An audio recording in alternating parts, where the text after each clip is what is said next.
کو لائک کر کے آگے شیئر ضرور کر دینا۔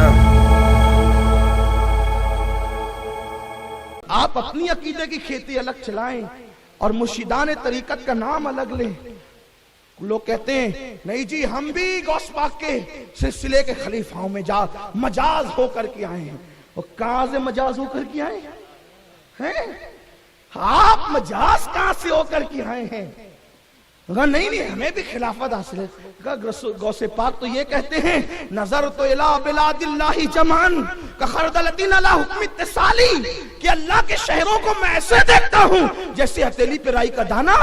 کیا تیرا یہ عقیدہ ہے؟ تو رسول اللہ کے لیے کہتا ہے کہ پیٹ کے پیچھے کی خبر نہیں۔ اور غوث پاک کا مرید کیسا ہے؟ غوث پاک کے سلسلے کا تو مجاز کیسا ہے؟ اور تیرے مجاز میں گڑبڑ ہو گئی ہے، تو مجاز ہو نہیں سکتا۔ اس لیے کہ مجاز وہ ہوگا جو ہم عقیدہ ہوگا مرشدان تک۔ اس لیے دیکھ داغ کر ذرا سوچ سمجھ کر ماریرا کے ہمارے سرکار نجیب میاں ماریروی فرماتے نا، پانی پیو چھان کے اور پیر کرو پہچان کے، کوئی رونگ نمبر کی طرف نہیں جانا۔ لیکن سنی ہو، پھر سنی ہوگا نا، پابند شرع سنی، اگر وہ نہیں پہنچا سکا تو اس کا پیر پہنچائے۔ بس سلسلہ متصل ہونا چاہیے۔ کڑیاں ملی، کڑی ملے گی نا۔ دیکھو کیا ہوتا ہے، ہمارے گھر کے اندر جو وائر آتا ہے نا، وہ باہر لگے ہوئے وائر کی طرح موٹا نہیں ہوتا، صحیح ہے؟ وہ باہر کا وائر جو اور اونچے تار سے ملا ہے اس سے موٹا وہ باہر کا، اس باہر سے باہر کا ہوتا ہے جو پاور ہاؤس تک جاتا ہے، ایسے ہی ہوتا ہے۔ لیکن جو کام وہ باہر کا موٹا وائر کرتا ہے وہی ہمارے گھر کا پتلا وائر بھی کرتا ہے، لیکن دونوں برابر نہیں ہے۔ کیوں کرتا ہے کہ یہ پتلا وائر اس سے جڑا ہوا ہے، اور یہ پتلا وائر وہ پاور ہاؤس سے جڑ بھی نہیں سکتا، یہ اڑ جائے گا، اس کے اندر طاقت نہیں ہے۔ تو وہ پاور ہاؤس سے پھر ایک وائر، پھر ایک وائر، اس طریقے سے کنیکشن آتا ہے۔ تو جو مدینہ منورہ کا پاور ہاؤس ہے نا، تو اس سے جو ہے وہ مختلف اس کے وہ بنے ہوئے ہیں، کیا کہتے ہیں، سب اسٹیشن بنے ہوئے ہیں، سب اسٹیشن بنے ہوئے ہیں، اور ان سب اسٹیشن سے وائر چلتے ہیں، اور وہ وائر پھر اپنے گھر کے اندر تک آتا ہے۔ تو یہی ہے کہ ہمارا ہاتھ حضور تک تو جا نہیں سکتا، تو انہی مشائخین طریقت کا ہاتھ ان کے مشائخ کے ہاتھ میں جاتا ہے، اور ان کا ہاتھ ان کے مشائخ کے ہاتھ میں جاتا ہے، ان کا ہاتھ میرے مولا علی کی بارگاہ میں جاتا ہے، علی کا ہاتھ نبی کی بارگاہ میں جاتا ہے۔ ہم ان کے، وہ ہے تیرے، تو ہوئے ہم تیرے، اس سے بڑھ کر تیری سمت اور وسیلہ کیا ہے؟ سبحان اللہ، سبحان اللہ۔ قرآن کہتا ہے وَابْتَغُوا إِلَيْهِ الْوَسِيلَةَ۔ بہرحال تو عرض یہ کر رہا تھا کہ اگر مرشد فیض نہ دے سکے، اس کے پیر سے فیض ملے۔ کیسے؟ وہ بڑا مشہور سا واقعہ ہے۔ ایک شخص ایک دکان پہ گیا، کہا مجھے کچھ بھیک دے۔ اس نے کہا چل نہیں دیتا، کچھ ٹیڑے ہوتے ہیں فقیروں کو ایسے جھڑکا دیتے ہیں، کہا نہیں دیتا، جا۔ اس نے کہا دیتا کہ تیری دکان کو آگ لگاؤں؟ اس نے کہا تیری اوقات اتنی ہوتی تو بھیک کیوں مانگتا؟ تیری اوقات اتنی ہوتی کہ تو نظر ڈالے تو آگ لگ جائے تو بھیک کیوں مانگتا؟ اس وقت اس کا پیر وہاں موجود تھا، وہ دکان والے کا، وہ روشن ضمیر تھا۔ اس نے کہا دے دے بھیا، ورنہ واقعی جلا دے گا۔ حضرت اس کی اوقات دیکھیں، سر سے لے کے پیر تک، کپڑا بھی صحیح نہیں پہنا ہے، چمکتا چمکتا جبہ پہن لیتا تو ممکن ہے کوئی سمجھ جاتا کہ بھئی کوئی اچھا سا آدمی ہے۔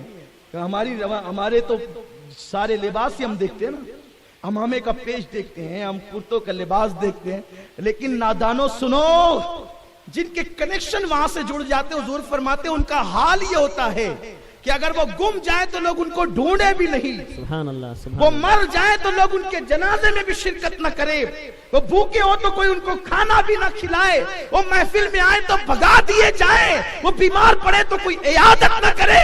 لیکن اللہ کی بارگاہ میں مرتبہ یہ ہے، کسی چیز پہ قسم کھا لے تو اللہ ان کی قسموں کو پورا فرما دے۔ سبحان اللہ، سبحان اللہ۔ یدے بیضا لیے بیٹھے ہیں اپنی آستینوں میں، یہ ان آقاؤں کی شان ہوتی ہے۔ میرے آقا علیہ السلام کے دیوانوں کا دے دے ورنہ جلا دے، کہا حضرت اس کی، کہا ہاں میں بھی جان، یہ خالی ہی ہے، اگر بڑا ہوتا تو تیرے دروازے تک مانگنے نہیں آتا۔ اس لیے کہ جو مانگے پھر وہ دے کہہ سکتے۔ دنیا میں دو قسم کے لوگ ہیں، ایک مانگنے والے، ایک دینے والے۔ جو مانگنے والے ہوتے ہیں وہ کبھی دے نہیں سکتے، اور جو دینے والے ہوتے ہیں وہ کبھی مانگ نہیں سکتے۔ سبحان اللہ، سبحان اللہ۔ وہ جو مانگے گا وہ کبھی نہیں دے سکتا. پہچان ہے جو مانگے گا وہ کبھی نہیں دے سکتا اور جو دے گا وہ کبھی مانگ نہیں سکتا. آپ نے کبھی, میں چیلنج کرتا ہوں, قریب نواز کی عمر 97 سال کی ہے, 97 سال میں ایک سیکنڈ بتا دے وہ کبھی کسی انسان سے مانگتے ہوئے نظر آ گئے ہو تو منہ مانگا انعام دوں گا. آپ کبھی نہیں بتا سکتے, لیکن ایک کپڑے پہ زندگی گزارنے والا وہ معین الدین, ان کی بارگاہ میں ظاہری حیات میں بھی اور بعد وصال بھی بڑے بڑے بادشاہ ہاتھ پھیلائے کھڑے نظر آتے ہیں. خواجہ ہند وہ دربار اعلیٰ تیرا کبھی محروم نہیں مانگنے والا. خواجہ کا ہندوستان, خواجہ کا ہندوستان, شان اولیاء کرام. سبحان اللہ, سبحان اللہ. ایسا کیوں ہوتا ہے کہ وہ مانگتے نہیں؟ اس لیے کہ ان پہ اللہ کا رنگ چڑھا ہوتا ہے. اور قرآن کا صبغۃ اللہ ومن احسن من اللہ صبغہ, اللہ کے رنگ میں رنگ جاؤ. اللہ کے رنگ سے بہتر کس کا رنگ ہے؟ اور یہ رنگ کب چڑھتا ہے؟ جب من پاک ہوتا ہے, دلوں کی صفائی ہوتی ہے. جب گناہ سے یہ رنگ چڑھتا ہے. کہا دے دے اس میں کچھ نہیں ہے, لیکن اس کا جو پیر ہے نا وہ بڑا مضبوط ہے اور وہ انتظار میں کھڑا ہے کہ اگر اس کی نظریں اٹھ گئی تو وہ جلا دے گا, اس لیے اس کو دے دیا جائے. تو نسبتیں بڑی مضبوط ہونی چاہیے اور الحمدللہ ہم سنیوں کی نسبتیں مضبوط ہیں. جس خانقاہ سے بھی وابستہ ہیں, قادری ہو, چشتی ہو, نقشبندی ہو, سہروردی ہو, رضوی ہو, اشرفی ہو, کاملی ہو, مداری ہو, وارسی ہو, صابری ہو, بڑی نسبتیں ہماری مضبوط ہیں کیونکہ ہم ایک سند رکھتے, ایک سلسلہ رکھتے ہیں. تو عرض یہ کرنے چلا تھا کہ بابا فرید الدین گنج شکر اس شان سے انہوں نے چلے کیے تو انہوں نے حضرت صابر پاک کو بھی کروایا. 12 سال تک بھوکے رہے. بابا کو سب پتہ ہے, بابا صاحب کو سب پتہ ہے, لیکن آپ پردے ڈالے ہوئے ہیں اس لیے کہ یہ بھی تربیت کا ایک انداز ہوتا ہے. اور 12 سال کے بعد آپ کا حال یہ تھا کہ والدہ آئی تو والدہ نے شکایت کی اور وہ مشہور سی بات ہے کہ ماں نے کہا کہ کسے کھانا نہیں دیا. تو بابا صاحب نے بلایا کہ آپ کھاتے نہیں تھے, میں نے تو پورا لنگر کھانا آپ کو دیا تھا. کہا حضور کیسے کھاتا, آپ نے تو اتنا کہا تھا کہ کھانا, لیکن کھلانا کہا تھا, یہ تھوڑی کہا تھا کہ کھا بھی لینا. اس سے پتا چلتا ہے کہ انسان رزق حلال میں کتنا پیور ہوتا ہے, تب کہیں جا کر اس کو اللہ تبارک و تعالیٰ کا پتہ ملتا ہے. یہ بھی ورنہ ایسا نہیں ہے تسبیح چل رہی ہے اور حرام پیٹ میں جا رہا ہے, خدا نہیں ملے گا. اس لیے کہ ہر چیز خون پر ڈیپینڈ کرتی ہے اور یہ خون جو ہوتا ہے جب تک دل کے اندر نہیں جاتا یہ جسم کے اندر گردش نہیں کرتا. خون کو پمپ کرتا ہے دل. دل کے بہت سے کام ہے اور سب سے بڑا کام ہے خون کو پمپ کرنا. اب جب حرام کا خون بنے گا وہ دل میں جائے گا تو پھر اللہ کی محبت کیسے پیدا ہوگی, رب کا پیار کیسے پیدا ہوگا.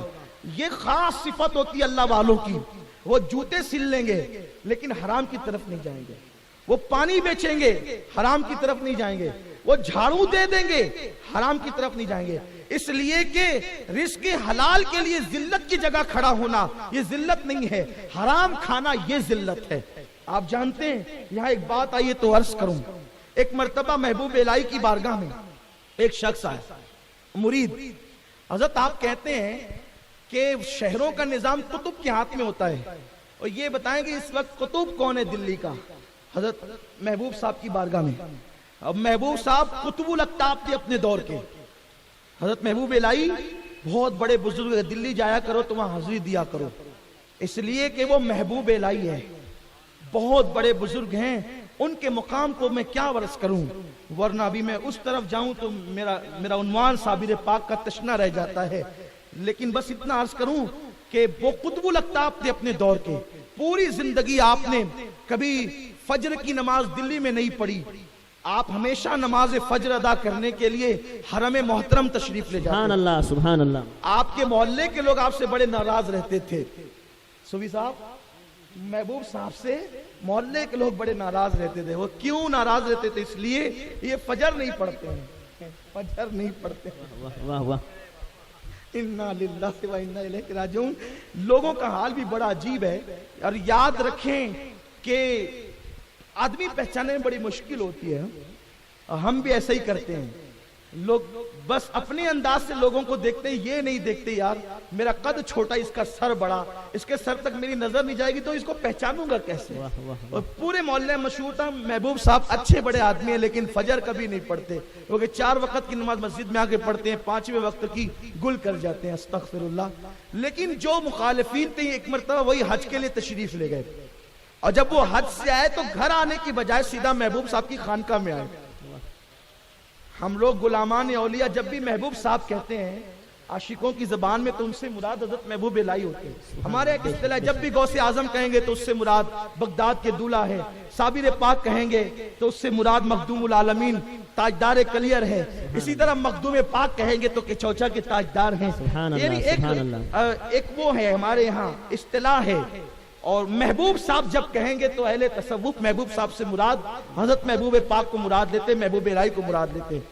تو وہ جیسے آئے تو گھر نہیں آئے، سیدھا محبوب صاحب کی خانقاہ میں آئے اور قدم پکڑے کہا حضرت معاف کر دی، کہا بھائی حج سے آئے ہو اب سارے گناہ معاف کرا کے آؤ، کون سی معافی مانگتے ہو؟ کہا نہیں حضرت پتا چل گیا۔ کہا ہوا کیا ہے؟ کہا ہوا یہ ہے کہ ہم نے کسی دن نہیں دیکھا کہ آپ فجر کی نمازیں وہاں موجود نہ ہو، ہم اپنی اگلی صفوں میں سب سے اگلی صفوں میں امام کے پیچھے اگر کسی کو دیکھتے تو آپ کو دیکھا کرتے تھے۔ اب بات سمجھ میں آئی کہ ہم تو محلے کی مسجد میں پڑھتے تھے، آپ رسول اللہ کی مسجد میں پڑھتے تھے، ہم نے غلط مشہور کر رکھا تھا۔ لیکن اب آپ اس کو یوز مت کر لیجئے گا، سوتے رہیں اور پھر جو ہے وہ دیتے رہیں کہ ہم بھی کچھ کرتے ہیں، ایسا نہیں ہے۔ کچھ لوگ جو ہے نا کبھی کبھی اولیاء اللہ کے واقعات کا غلط استعمال کرتے ہیں نا، غلط استعمال کا آپ مت کیجئے گا میرے عزیز۔ جن کے رتبے ہیں سوا ان کو سوا مشکل ہے، آپ